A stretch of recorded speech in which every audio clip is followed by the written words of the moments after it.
Together. Naznawi. Little time and space for Arkan. Pelatih timnas Indonesia, Shin Tae-yong, tetap optimistis skuad Garuda mampu melaju ke babak semifinal Piala AFF 2024 meski hasil di fase grup sejauh ini belum memuaskan. Timnas Indonesia saat ini berada di posisi kedua klasemen grup B dengan 4 poin dari 3 pertandingan. Timnas Indonesia telah melakoni 3 laga di grup B Piala AFF 2024. Skuad Garuda memulai turnamen dengan kemenangan atas Myanmar.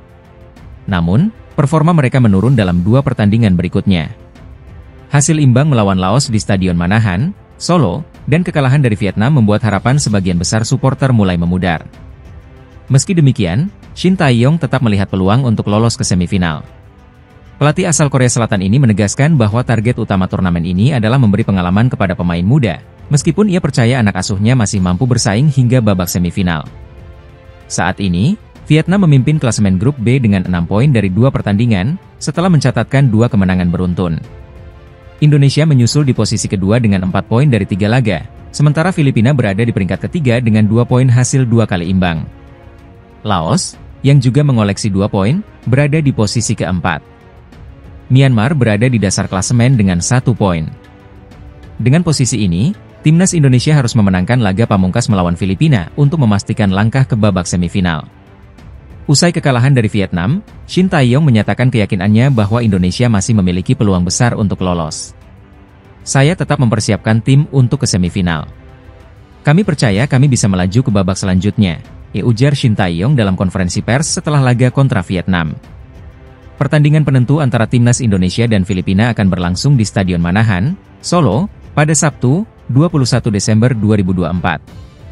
Laga ini menjadi momen krusial bagi skuad Garuda untuk membuktikan kemampuan mereka dan menjaga asa melaju ke semifinal. Dengan posisi yang cukup menantang di grup B, kemenangan atas Filipina adalah harga mati bagi timnas Indonesia. Klasemen sementara grup B Piala AFF 2024 kelar laga timnas Laos versus timnas Filipina sudah diketahui. Duel tersebut berakhir seri 1-1 di New Lao Stadium, Vientiane, Minggu, 15 Desember 2024, malam waktu Indonesia Barat. Laos unggul duluan lewat gol bunuh diri Michael Baldisimo, 34. Sementara, Filipina sukses menyamakan skor 1-1 lewat Sandro Reyes, 77.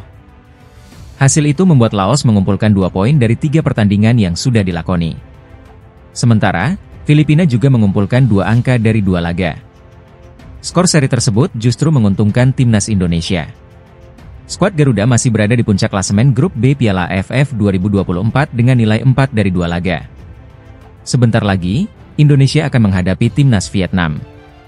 Duel itu akan berlangsung di PHU To Provincial Stadium, PHU To, Minggu, 15 Desember 2024, pukul 20 waktu Indonesia Barat. Vietnam sendiri meraup 3 poin dari 1 pertandingan. Penting bagi Indonesia untuk mencuri paling tidak 1 poin dari laga tandang kali ini. Dengan begitu, Indonesia akan tetap berada di puncak klasemen usai matchday 3.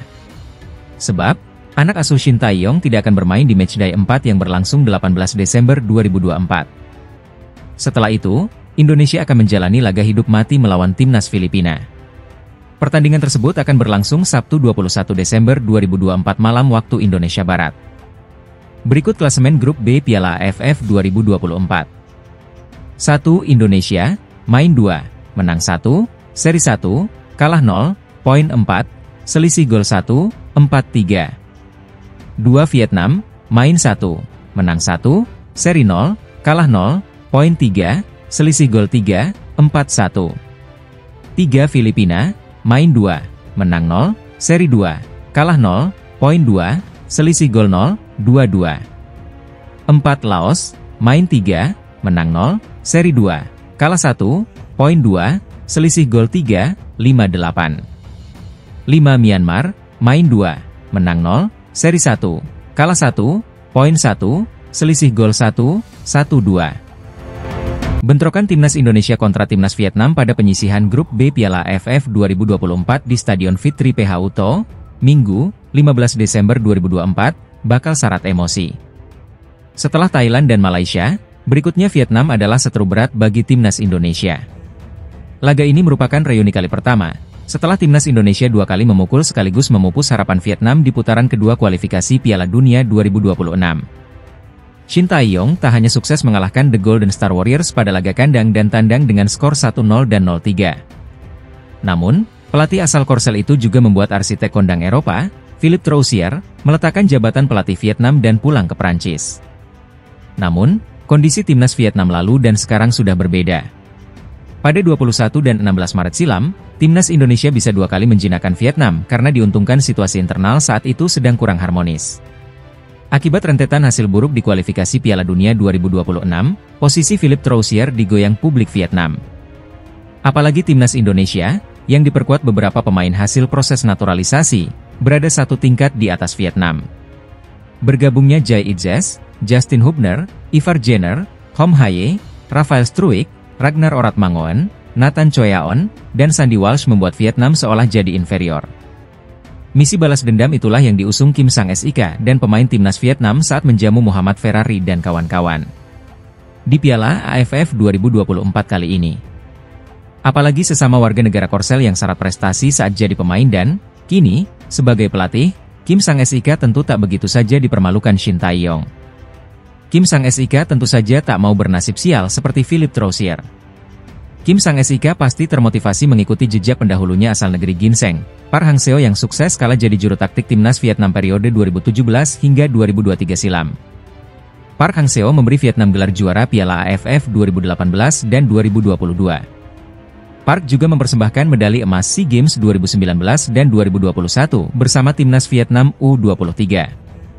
Selain itu, Park membawa Vietnam lolos ke perempat final Piala Asia 2019 dan menembus fase grup akhir kualifikasi Piala Dunia 2022 untuk bersaing dengan negara-negara kuat macam Arab Saudi, Jepang, dan Australia. Vietnam juga menjadi runner-up di Piala Asia U23 2018 serta lolos ke semifinal Asian Games 2018.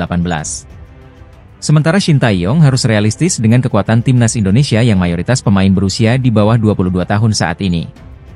Materi ini jelas jauh dari kekuatan timnas Indonesia yang 9 bulan lalu menggulung Vietnam. Shin Tae-yong tipe pelatih keras kepala dan berambisi besar.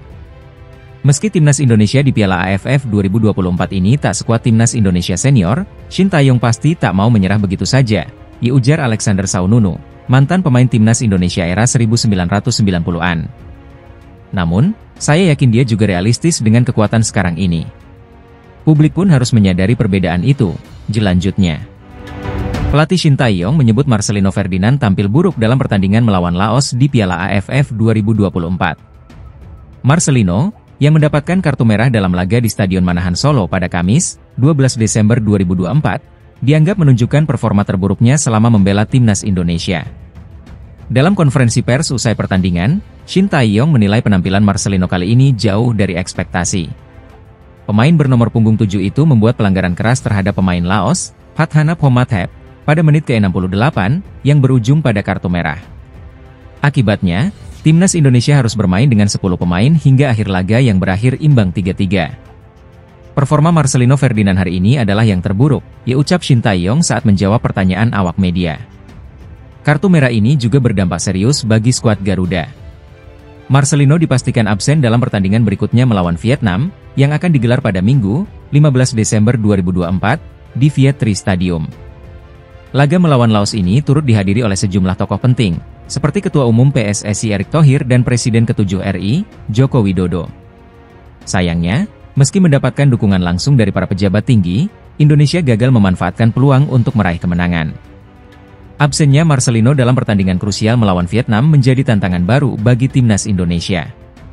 Shin Tae-yong kini harus mencari pengganti yang mampu mengisi kekosongan di lini tengah. Dalam keterangannya, Shin Tae-yong mengungkapkan keinginannya untuk memanggil Ivar Jenner sebagai pengganti Marcelino. Namun, pelatih asal Korea Selatan itu mengakui ada kendala dalam merealisasikan rencana ini. Saya ingin memanggil Ivar Jenner, dan PSSI sedang berusaha untuk bisa mendatangkannya. Ivar sendiri bersedia, tetapi klubnya belum memberikan izin, ungkap Shin Tae-yong. Ivar Jenner, yang saat ini bermain di klub Belanda, dinilai memiliki kemampuan untuk mengisi peran penting di lini tengah. Namun, dengan waktu yang terbatas, timnas Indonesia harus memanfaatkan sumber daya yang ada untuk menghadapi pertandingan sulit melawan Vietnam. Absennya Marcelino Ferdinand menambah tantangan bagi timnas Indonesia yang akan bertandang ke markas Vietnam.